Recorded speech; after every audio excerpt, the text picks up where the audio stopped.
লাইসেন্সের কপি এখানে রাখবেন, ফটোকপি। ঠিক আছে, যে আপনি বৈধভাবে ব্যবসা করছেন সেটা আমরা দেখব। মালিক এখানে কতদিন ধরে আপনি কাজ করেন? আমি প্রায় 3-4 বছর কাজ করি। তাহলে এটা এখনও আপনাদের অনেক পিছনে অবস্থা আছে। আজকে মূল্য তালিকা ঠিক করবেন।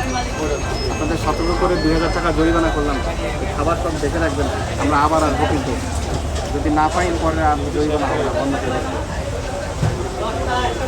এই সাইফুল, নাকি এই যে 43 ধারায় 2000 টাকা। আপনার নাম কি ভাই?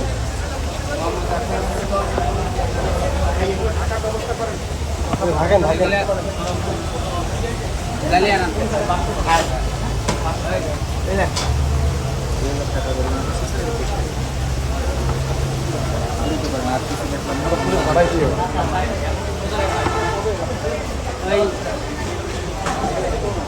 কিছু করেন নাই।